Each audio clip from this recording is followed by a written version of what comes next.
अपनी अपनी बधाइयां लेकर के, आशीष लेकर के श्री वृषभानु भवन में आ रहे हैं। और कीर्ति मैया की गोद में पौड़ी हुई लाली को देख करके महाराज जी भवन ऐसा भाव बताते हैं कि जितने ब्रजवासी किशोरी जी का दर्शन करने जा रहे हैं वो सोच के तो कुछ जाते हैं, पर किशोरी जी को देख करके जो लेकर के गए थे वो तो देना भूल गए। उसके अलावा जो भी उनके पास था, महंगे महंगे आभूषण, और जो गले में आभूषण पहने, कानन में जो पहन रखे, हाथन में कड़ूला पहन रखे।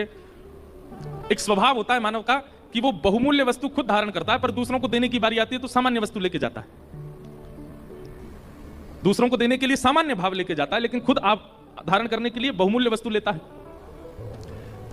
तो जितने भी किशोरी जी के दर्शन करने जा रहे हैं सामान्य बालिका समझ करके जाते हैं, सामान्य आभूषण, सामान्य रत्न, सामान्य खिलौने, सामान्य वस्त्र आदि लेके जाते हैं। लेकिन जैसे ही किशोरी जी का मुखमंडल देखते हैं, किशोरी जी का मुखमंडल देख करके जो वस्तु लेके गए उसको तो देना भूल गए, बल्कि गले में पहने हुए आभूषण, हाथन के कड़ूला और जो भी उनके पास है वो सब न्योछावर करके आ जाते हैं। और जो धनवान नहीं है, जिन पर ज्यादा आभूषण रत्न नहीं है, वे सब जाकर के किशोरी जी का रूप देख करके स्वयं को न्योछावर कर आते हैं कि बोले जब तक प्राण रहेंगे जीवन में, हे कीर्ति मैया आपकी लाली के हम दासी बने रहेंगे, दास बने रहेंगे।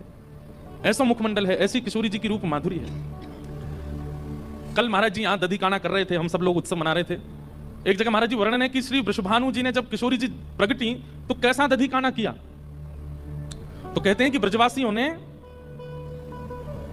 जो वृषभानु भवन है वहां आंगन में मेड़ बना दी। मेड़ कहते हैं जैसे खेती करने के लिए मिट्टी का बना देते हैं ना, पानी इधर से उधर ना जावे, ऐसी मेड़ बना दी।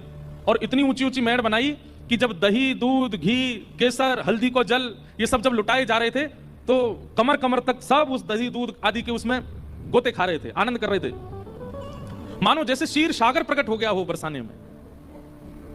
और तभी सब ब्रजवासियों ने जाकर के वृषभानु जी को लिया और बीच में खड़ा करके उनके पेट पर एक सुंदर सा पटका ऐसे लपेट करके एक तरफ कुछ लोगों ने पकड़ा, एक तरफ कुछ लोगों ने पकड़ा, और वृषभानु जी को पकड़ करके जैसे समुद्र मंथन में बीच में पर्वत रख करके देवता और दैत्य मंथन कर रहे थे, ऐसे ही वृषभानु जी को मध्य में खड़ा करके एक तरफ से ब्रजवासी खींचे, दूसरी तरफ से, और वृषभानु जी बीच बीच में घूम रहे हैं और सब कह रहे हैं कुंवर किशोरी जन्म लियो है, राधा प्यारी जन्म लियो है, बधाई हो, बधाई हो।